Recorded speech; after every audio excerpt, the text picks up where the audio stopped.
Olá, meus amigos, seja muito bem-vindo ao canal Brasil no Ponto TV, Mito Brasil, 100% Brasil, direto do Congresso e de olho no Congresso, tá ok, gente? Se você puder, na descrição do vídeo tá todo esse link desses canais, participe, se inscreva e compartilhe. Se quiser ajudar o canal, na descrição do vídeo tem um Pix. Mas estou aqui para falar do Eduardo Bolsonaro e Paulo Figueiredo, tá ok, gente? Eu estive vendo uma live que eles fizeram em conjunto, os dois, tá tendo uma live muito bacana. Eu tenho uma parte dessa live que vou colocar logo depois aqui desse vídeo, tá vendo? Então no final, assista até o final, assista todo o vídeo, para você ver o que é que eles falam da nossa Polícia Federal. Nossa não, que a Polícia Federal, ele fala que a Polícia Federal é uma esculhambação, tá ok? Que não teve ninguém, a esculhambação da Polícia Federal, que não teve durante, quando veio aqui no Brasil, o assessor do Trump, não tinha um policial federal que sabia falar inglês. Quando Alexandre de Moraes mandou segurar o avião dele por 4 horas no aeroporto, aí na hora de interpretar, não tinha ninguém, tiveram que chamar a comissária de bordo para interpretar o que eles tinham para falar, porque não tinha um policial federal que soubesse falar inglês. Isso aqui é realmente como o Paulo Figueiredo fala e Eduardo Bolsonaro fala. A nossa Polícia Federal é uma esculhambação. Não é eu que estou falando, é Eduardo Bolsonaro, que é um policial federal. O Eduardo Bolsonaro é policial federal, tá? Se você não sabe, e é advogado, estudou. Para ser policial federal tem que ser advogado, tá? Então ele não exerce isso aí.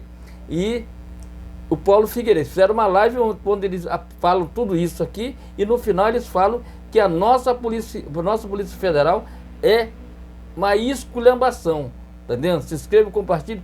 Vamos pro vídeo, vamos assistir esse vídeo. Assista todo o vídeo para depois não falar que é fake news, tá ok, gente?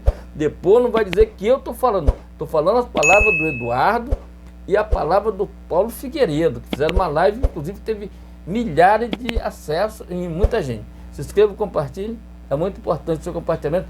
Vamos para a live lá dele, um pedaço da live, lá quando eles falam que a Polícia Federal é uma esculhambação. Se inscreva e compartilhe. Brasil acima de tudo e Deus acima de tudo. E você sabe mesmo que a nossa Polícia Federal é uma esculhambação mesmo. Falando sério, tá ok? Se inscreva e compartilhe. Brasil acima de tudo, Deus acima de todos, tá ok?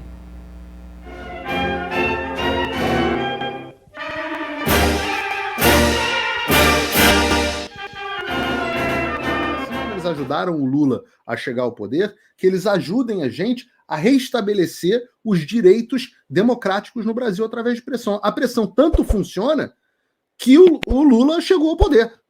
Então, a pressão agora não é para trazer o Bolsonaro para o poder, não é para nada disso. É para garantir a restituição dos direitos naturais e que são protegidos pela Declaração Internacional dos Direitos Fundamentais também do Homem, das Nações Unidas, que foram surrupiadas no Brasil. Então, não vai resolver. Eu falo, e a pressão internacional funciona? Ora, para garantir a ditadura da Nicarágua, ou para garantir a ditadura da Venezuela, ou para garantir a ditadura de Cuba, os governos tiveram que instituir um regime que funciona na ponta da baioneta, que funciona com as Forças Armadas botando arma na cara da população, e que tiveram os apoios das elites dos seus respectivos países. A pergunta que eu faço é, será que as Forças Armadas brasileiras apoiariam um governo assumidamente tirânico que usa as Forças Armadas contra a população? Eu não acredito nisso. Não. 2, será, você vem também de família militar como eu, então você sabe que não é esse o espírito da força. Eles podem ter lá os problemas dele, mas não são esses. Segunda coisa, será que o empresariado brasileiro vai sentar na conta de algum tipo de sanção? Será que a Fiesp vai aturar esse tipo de coisa? Até quando as elites que permitiram que o Lula chegasse no poder, que levaram o Lula... Vão apoiar essas arbitrariedades? Se começar a sentir no bolso, de repente... Será? Eu acho que não. Eu acho que no momento em que a conta da ditadura alexandrina começar a ficar muito cara, ele perde apoio do entorno. E ele é muito forte, eu reconheço muitas virtudes, até em falta no nosso lado, por parte do Alexandre. Ele é um cara viril, um cara macho, malhador, luta Muay Thai. Eu acho legal, é bacana. Ele é um cara muito forte, né? Muito audaz, ele é muito audacioso. Só que no momento em que ele perder todo o suporte que hoje garante que ele possa ter toda essa audácia, eu não sei quanto tempo ele dura, não. Então, vamos lá, você está falando... Só para eu terminar, já falei demais. Repara que no discurso que ele faz logo depois da manifestação nas ruas, ele pede apoio. Ele pede apoio. Ele sentiu. Ele fala, não, é hora da gente baixar as guardas, não. A gente não pode ser... Eu tô aqui, mas olha só, não vamos esmorecer, não. Continuem comigo aqui. É basicamente isso. Então, Paulo, o que você está falando aqui é o seguinte.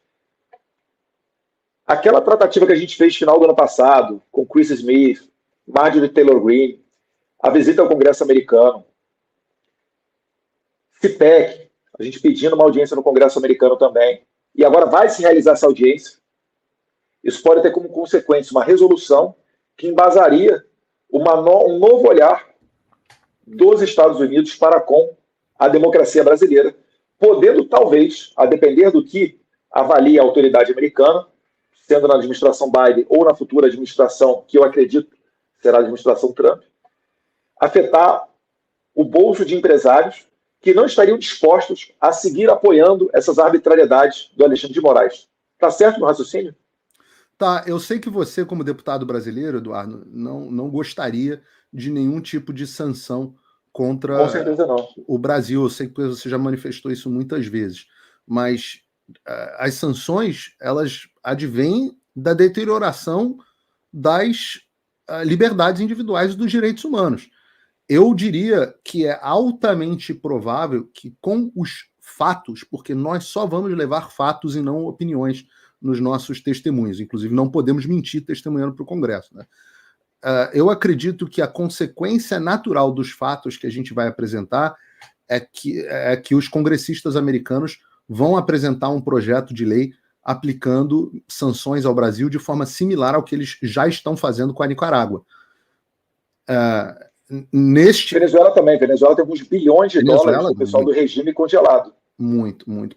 Até porque um dos assuntos que eles demonstraram interesse, que pode ser explorado no futuro, e é uma coisa muito nebulosa, talvez o Departamento de Justiça possa colocar alguma luz sobre isso, são as ligações de certos indivíduos, e são muitos, com o tráfico de drogas internacional, né?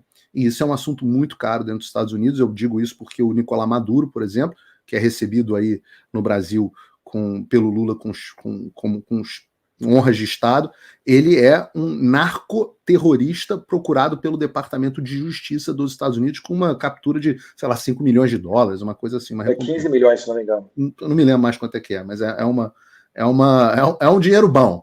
Dá para descansar, né? Então,